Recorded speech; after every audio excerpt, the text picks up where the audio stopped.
Hello aspirants and welcome again to Legacy IAS Academy. As prelims is fast approaching, I believe you all have your revision plans in place and have already started revising the entire syllabus including the current affairs. So Legacy IAS Academy brings you the entire revision of current affairs of a complete year. So we'll do that subject wise. I'll be taking up starting with Indian economy. So let's get started from the current affairs of May 2024. Now, understand we'll be doing it specifically with respect to prelims, so there will be a lot of things that we may have to let go of. For example, the challenges, the solution, the advantages, disadvantages, which would not be directly asked in prelims, would be more beneficial for the mains. So we'll keep our focus specifically with respect to the prelims examination. So what were the news with respect to Indian economy in May 2024? The very first thing was about the RBI surplus transfer. So RBI has some surplus money which it transfers to the government. So we'll see how much it has done that. Plus the logistics sector of India. So there will be logistics performance index. Who brings that out? All those things we'll see. Then we have India's agricultural export policy, land squeeze, an important thing. There's certain terms in that. We'll see that as well. Commodity dependence. What is commodity dependence? See the words like, there will be certain terms like land grab, green grab, so on and so forth. You should know what they are, because when such terms are in use, UPSC directly asks the questions which is just asking what this term is all about. So you may not have to go into too much of depth of such words, but at least know what they mean. Similarly, the word commodity dependence. And then you have eligibility for universal banking by SFBs. What are SFBs? Small finance banks. How can they convert to universal bank? What is the difference? We see that as well. And then you have authorized economic operator status, which has been given to jewelry and gems. Now, next up, further on, there is the Indian International Bullion Exchange. Bullion means the precious metal like gold, high quality gold and silver. Then you have India Volatility Index. You might have seen high volatility in the index, the BSE 30, NSE, etc., etc. So we'll see what this index is all about. Then you have cost inflation index. So you have seen CPI, which is consumer price index, WPI, wholesale price index, different types of CPI. But what is cost inflation index and why it is used, we'll see that as well. Then there is a paradox of thrift, a very important paradox. We'll see that as well. Then DRIP pricing, travel and tourism development index, how is India performing, who's the top country, and then finally the Ishan initiative. So let's get started with RBI's surplus transfer. Now, why in news and why this is important? Because RBI has transferred surplus which is the highest ever in its history, and it is more than double the previous year. So it is about 2.1 trillion. This is the amount of surplus that in financial year 2024 RBI has transferred it to the government. Now there are ways in which RBI can give money to the government. One is ways and means advance. It can be in the form of loans. So when loans are given, the government has to return. But at the same time, RBI has a huge amount of surplus with it. Now that surplus, you may not need too much amount. So the government says that give me some amount, you can draw down the surplus and give some amount to me. Means if you have a surplus of, let's say, 10 trillion, give me 2 trillion, you will still have a surplus of 8 trillion, which is good enough, right? So that kind of things also happens. That means this surplus which the RBI gives to the government does not have to return this to the RBI. So it is in news because a very high amount, it is the highest ever that has been given by the RBI, and it is more than double than the previous year.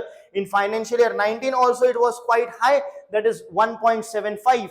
If you remember, it was a time where I think the previous governor had resigned, but that's a different thing for mains perspective maybe. But here the news is this. Now, if you look at the provisions regarding the transfer, so in which act it is mentioned, you can talk about section 48. UPSC may not go into the details of the exact section, but the act is very important. That is the RBI Act of 1934. So RBI Act of 1934 tells you two things. One, that RBI is not liable to pay any taxes on the profit, etc., which it makes. So RBI is not going to pay any taxes, that is there. But at the same time, however, it transfers its surplus to the government after making provisions for contingency funds. Now, this is important. So it can transfer, it has to transfer the surplus to the government. But then why is the tussle? The tussle is that because it has to transfer the surplus after making provision for contingency fund, etc. So RBI will say, I want X amount of contingency fund. The government will say, keep only 0.5x. So this is where the tussle comes.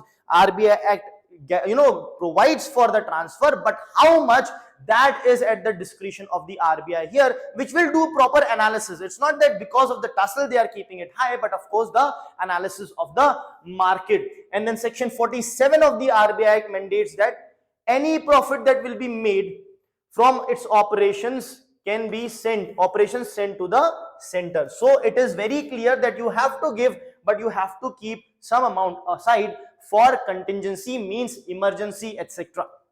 Now, what had happened is, we have seen that earlier also RBI used to give this money, but it was low in amount. This amount has increased after the Malegam committee recommendation of transferring the surplus to the government. And what are the committees that were formed to identify the ideal amount of surplus transfer? There were certain committees which were to decide how much can be transferred, means how much can be kept and the remaining can be transferred. So keep in mind for your prelims, V. Subramaniam Committee in 1997, Usha Thorat Committee in 2004, Y.H. Malegam in 2013, after which we saw that there has been an increase in the surplus transfer, and the most recent is the Bimal Jalan Committee. Next up is the logistics sector of India. We are talking about it because the Logistics Performance Index has been issued by the World Bank. World Bank Logistics Performance Index. If you look at it, Singapore is at the top, Singapore, Finland and Germany. Remember the top three at least. And United States is quite low. India is doing well at 38. So previously it was 44, it has jumped 6 places to 38. However, there is one catch over here which you should remember, is that in 2018 the ranking was out of 160 countries, and in 2023 the ranking is out of only 139 countries. So some of that effect will also be there. Now, what are the criteria that is taken into consideration while creating this index? The customs. How easy it is to transfer through the custom. Easy as in not illegal, means by legally, how smooth that happens. The infrastructure presence, international shipment through to different countries. Then you have logistics quality and competence, tracking and tracing, as well as timelines, how fast it happens. Timeline is about how fast it happens. So out of the 6, India has done well on 4 of the indicators. In 2, so remember the indicators and remember the 2 that it has not done well. One is customs, the other is tracking and tracing. Now, apart from this index, what other index and report World Bank comes up with? You should know that also, because if World Bank is in news due to some of the index or report, the report of World Bank of some other report of World Bank could be asked. So what are these reports? Ease of doing business is one. However, I have deliberately kept it to tell you that this report is no longer released by World Bank. Reason being, there were some ethical issues. It was said that probably there is some collusion that is happening and some countries are being favored. So this report has been discontinued. But there are other reports as well. Take a screenshot, go through all these reports that is brought out by the World Bank, in addition to the index that is Logistics Performance Index. Now, coming on to India's agricultural export policy. If you look at India's agricultural export policy, I've taken specifically this graph because UPSC has a habit of asking question which says that, India's export has continuously increased in the last decade, or India's imports have continuously increased, or India's trade has continuously increased in agriculture in the last decade. So this graph is going to tell you the reality of it. So has India's exports or imports consistently increased? No. There are in the last 10 years, no. It is not like that. So it is 2023-24, this is 13-14. So if you see, there is a fall, then a rise, then a fall, then a rise and a fall. So presently, if you look at it, This, if you compare it from the previous fiscal, 53.2 was the export and imports were 35. Now imports have also fallen, not by much, but exports have fallen by a bigger amount, of course on a bigger base, but on a bigger amount. Now if you look at these exports and imports, so let us see what constitutes. Here you should know what are the top 2-3 exports and imports. So if you talk about the top export, we have rice as the sole individual top export, and then you have marine products, then spices. Clear? If when you talk about imports, you know, India is doing a lot, coming up with schemes for vegetable oils, palm oils, etc. Why? Because we are presently required to import a lot. 45% is vegetable oil, and the second highest, let's remove others individually. If you talk about second highest, it is the pulses that is there. And in budget, the government talks about becoming Atmanirbhar in pulses, Atmanirbharta in pulses. One of the reason is this. Probably we should also look at becoming Atmanirbhar in vegetable oil. So these are the export import products. Now what are the target or aim of our policy or the export policy of agriculture? Number one, double agricultural exports. So we wanted to do it, we have not been able to do it. So what was the target? Exports should be $60 billion by 2022. We have not been able to achieve. In fact, there is a need of a new policy right now. Doesn't mean you lower the targets. The targets probably can be kept the same or enhanced, but there is a need for a new policy. Next is to diversify our export basket. What do you mean by that? That means do not send it to the same countries, send it to new countries, other countries, diversify it so that if there is an issue with one of the country, the other country is ready to buy. Then promote novel indigenous, organic, ethnic and traditional produce, of course. Then double India's share in world's agri exports. At the same time, enable farmers to get benefit and to provide institutional mechanism for pursuing and market access. So all these are going to help double our exports and make it beyond 2020, beyond 60 billion. However, there is a huge gap still, right? Now coming on to land squeeze. Now there is a report that is titled Land Squeeze, which has been released by IPES Food, that is International Panel of Experts on Sustainable Food. So what is IPES? It is a think tank like the ADR in India. So it is a global think tank which provides expert guidance for sustainable food systems. It is going to provide you guidance. How can the food system be sustainable? What should be included? What should be excluded? How should be handling? And post-harvest things needs to be done in order to have sustainable systems. Now, what is the finding of the report? So, if you look at globally, we will find out land inequality that is present. 1% of world's largest farmers now owns 70% of the world's farmland.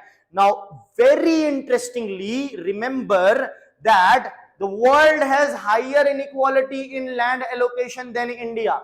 1% owning 70% of the land. If you look at the corresponding value of our India, top 10% landowners own 45% of the farmlands in India. So in India, it is in fact better. There can be a question in prelims which asks you about this fact, so remember it. Now the reason being, in Western worlds, you know, Western countries, include example for USA, there is contract farming, huge farms, so hectares and hectares of farms so huge that the seeds are sown using, or the chemical fertilizers are sprayed using small aircraft. So that is why high inequality.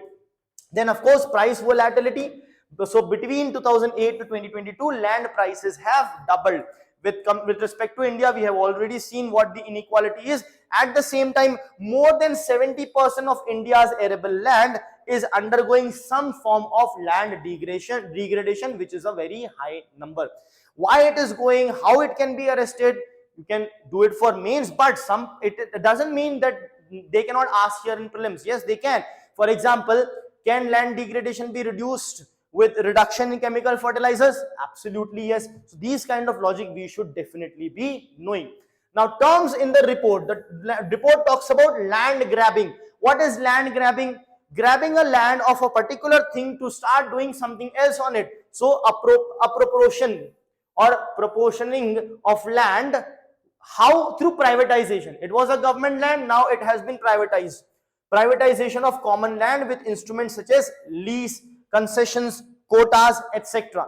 These are the tools through which you can grab the land. And let's say it's a government land, you have privatized it, so the private sector has grabbed the land of the government from them through land lease, concession, quotas, etc. Then you have deregulation. The government can disinvest in PSUs, in the same manner disinvest the land, sell it off to someone else.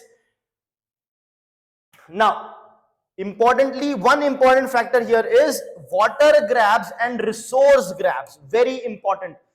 These are the land which is focused. You have got that land which is focused on what? Which is focused on rapid resource extraction. So water grab is when you are extracting water from the land. After grabbing the land, you have grabbed it to extract water, or you have grabbed it to extract resources. That will be your water grab or resource grab. Then financialization. Financialization is nothing but transferring the land, the farmland, from the farmers to financial actors, is known as financialization. These words are extremely important. Furthermore, green grab, of course, appropriation of land through top-down conservation schemes. So green grab will be grabbing the land. You may be looking at it in a positive way, that it is grabbing the land for some environment projects, so fair enough, but that is also coming as a grab, which is a green grab. So you are appropriating the land for conservation schemes like biodiversity, carbon offset scheme, etc. So that is your green grab, and it accounts for approximately 20% of large scale land deals that are happening presently in the world.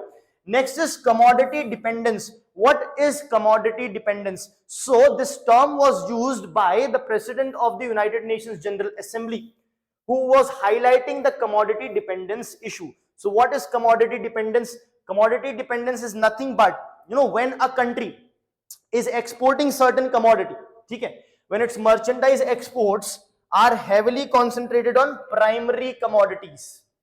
So when your export is heavily dependent on export of merchandise of primary commodity, you can be termed as commodity dependent country. I hope that is clear.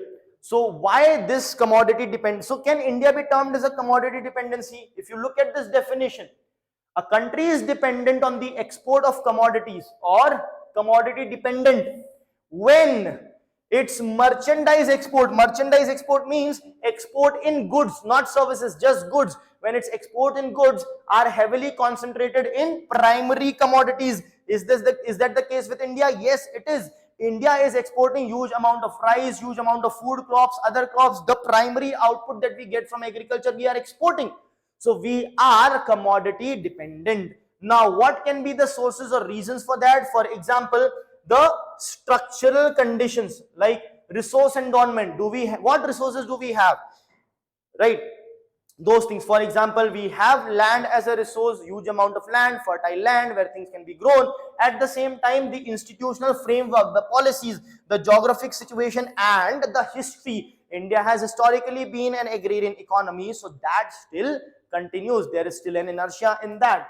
Now, next is eligibility for universal banking by a small finance bank. So now what is happening is the RBI has set certain eligibility criteria for the small finance bank to get converted into universal banks through one tap licensing, right? So what is this all about? See, small finance bank can do certain banking operations, but they cannot do various other operations like providing insurance, etc. Whereas universal banks can provide you those things as well. So if a small finance bank gets converted into universal bank, it will be able to do more operations. It will be better for them. So the RBI has set certain criteria based on which they can convert to universal banks through one-tap licensing. Now, what is this one-tap licensing? In one-tap licensing, what happens is, till now the small finance bank can convert into universal bank only when RBI comes up with a notification notifying the same every now and then. But through one-tap licensing, what happens is, whenever the small finance bank wants to convert throughout the year at any time, it can suo moto on its own start the process of that. This is what is meant by one-tap licensing. It was introduced in 2016 to allow banks for applying for banking licenses with RBI throughout the year, any type in the year. Previously only when the RBI allows it, but now throughout the year. That is what one-tap licensing is. Next is authorized economic operator status. So the jewelry, the gem and the jewelry sector has got the authorized economic operator status. Now this status is under the aegis of the World Customs Organization, WCO's safe framework. Now what is this framework all about? It will ensure enhancement in international supply chain. So since it is given the AEO status, now what will happen? It will provide it more safety, security and more legitimacy in the movement from one country to another with respect to the jewelry and gems. So of course it will enable Indian customs to enhance and streamline the cargo security. So what happens, understand this, whenever a cargo comes, there will be certain checks which will be done. Now some enhanced checks can be done with respect to the jewelry and gem sector because it has been given AEO status.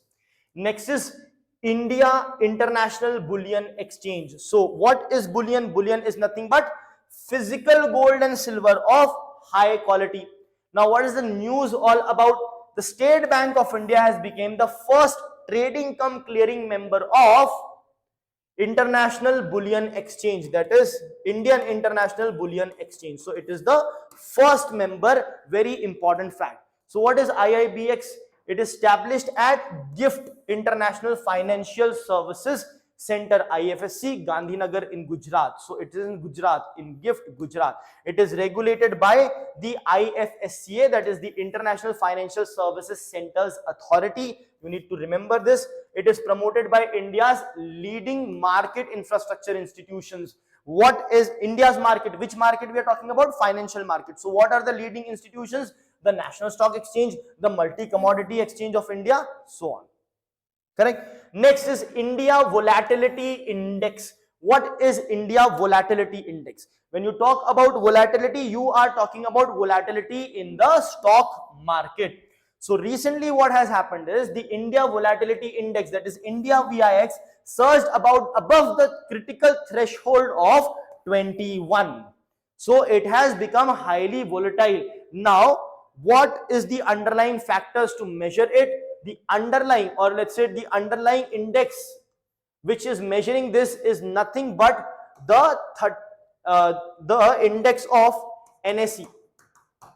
So you have basically the Nifty. It is based on the index option prices of Nifty. So what is happening in Nifty is deciding what is India's VIX. Now this is there for 30 calendar days. So this index takes into account the fluctuation for 30 calendar days. So in question statement they can change this 30 calendar days to 14 days throughout the year, or bi-weekly, etc, etc. So you have to remember.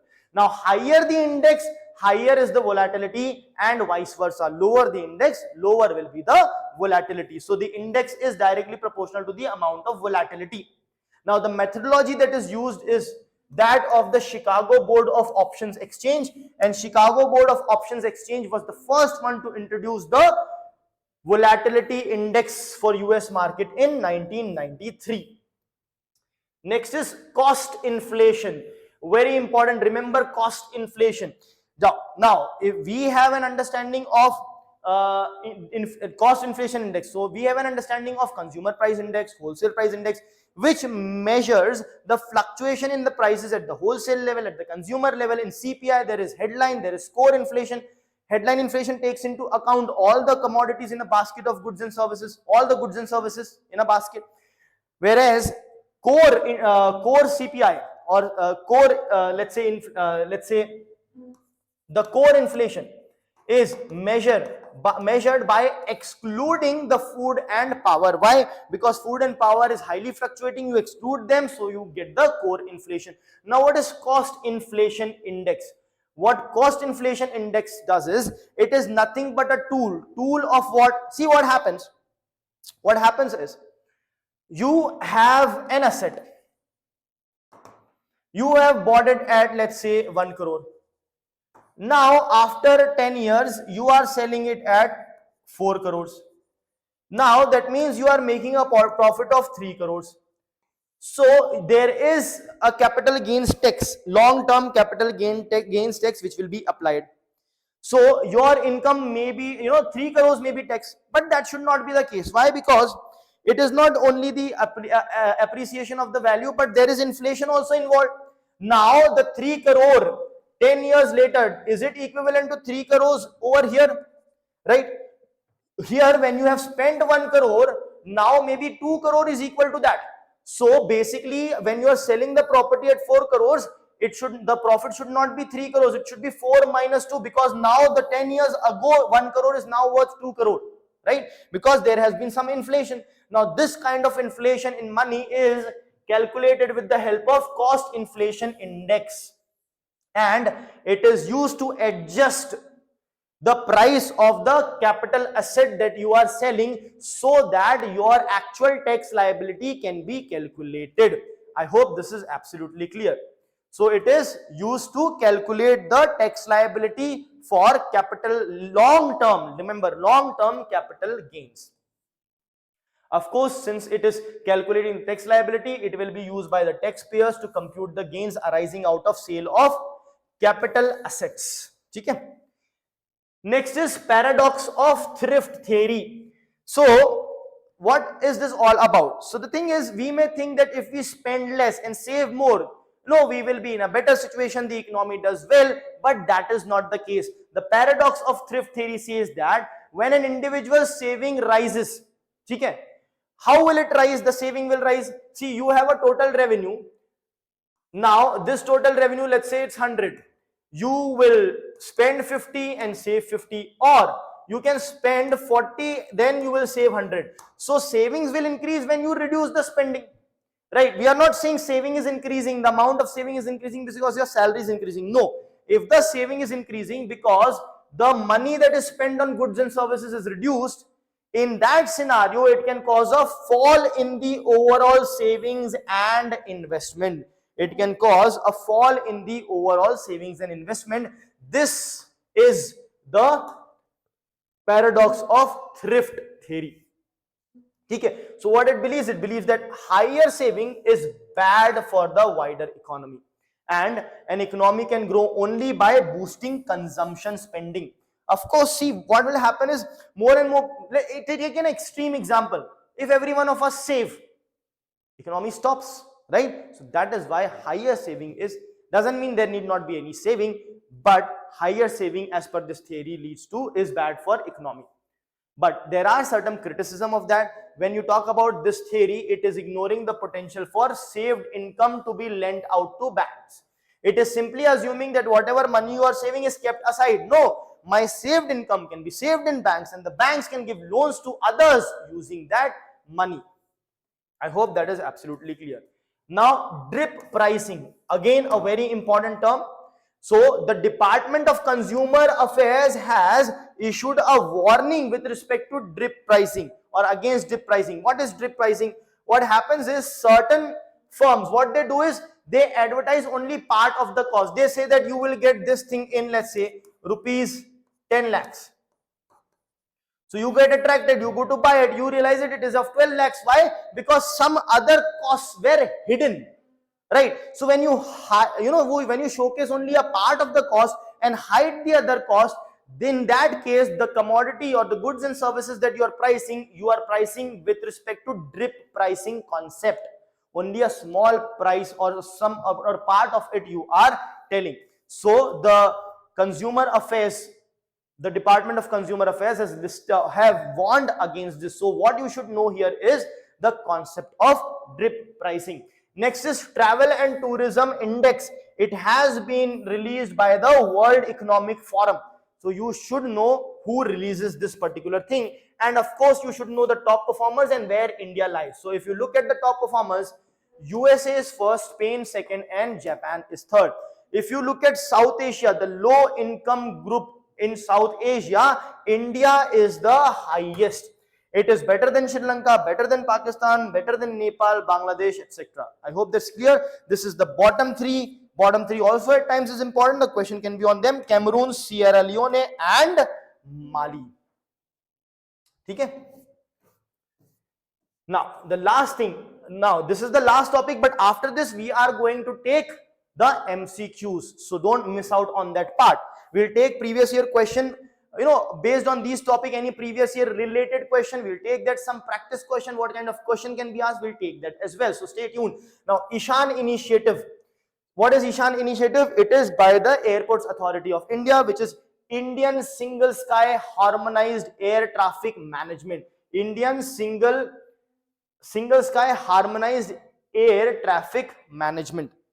Now, what is it trying to do is, it is trying to identify a place through which the air traffic can be holistically, comprehensively managed. That is what it is all about.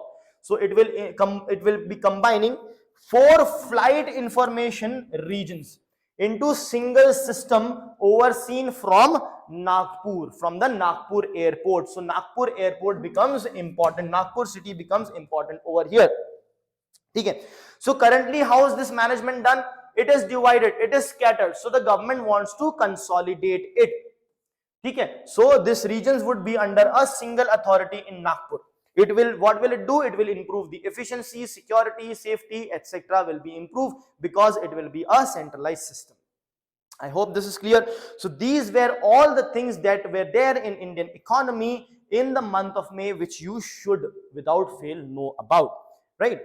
Now let us see if any question in the previous year was asked based on these topics. Let's see. The very first question we look at from the PYQ is, India's ranking in ease of doing business index is sometimes seen in news. Which of the following have declared the ranking? So it is declared by World Bank. See, that is why I say if World Bank is in news due to XYZ reason, do read its other reports also, because direct questions can be asked. However, remember that ease of doing business report has been discontinued now. Now, what kind of questions can be asked from the topics that we have covered? Let's see. So with respect to Travel and Tourism Development Index, which of the following statement is or are correct? Statement 1. India ranks the highest in South Asian among the lower middle income economies in index. Remember the graph? In South Asia, India was the highest. Yes. So this is correct. So since first is right, this goes out, either A or C. Now the next is, the index is published annually by OECD. Is it published by OECD? No, it is published by World Economic Forum. So this statement is incorrect and this is correct. So the correct answer is A, that is 1 only. Next is, which of the following best describes cost inflation index? Now at times, that is why it is very important to know the term. May not go into the facts and too much details of it, but at least term you should know, because such new terms or such different terms which are not much in news, but they do once in a while come in news here and there. UPSC asks direct question on them, asking as to what do they mean. So if you look at this question, what best describes cost inflation index? It is a generic tool to measure the change in the cost of any goods and services. They have mentioned the word cost over here to attract you to mark this answer, and they have kept this as the first option. So basically, if you don't know it, you may try to guess this, but then don't do guesswork. Guesswork only works when you have 2 options left. Don't try to guess when all 4 options are remaining. Now, next, so this is not the case. We know it is a tool used to measure index for inflation to estimate the tax liability in case of sale of long-term capital assets. Yes, but let's look at other options also. It is a generic tool to measure the change in the cost. Again, cost word of only services. Here goods and services, here services. It is a tool used to measure comparative inflation in different currencies of the world. So if you don't know it exactly, it becomes really difficult to answer. But we know it, we have studied it, it was in news. What is it? It is a tool used to measure the index for inflation for inflation to estimate the tax liability in case of sale of long-term capital assets. I hope this is clear. These are the kind of questions you can expect, and if you go through the entire lecture, make notes, read and revise it multiple times, your current affairs questions based on May month should be done. Right, so stay tuned with Legacy IAS Academy. We'll be coming up with other subjects as well and the other months of Indian economy as well. Thank you.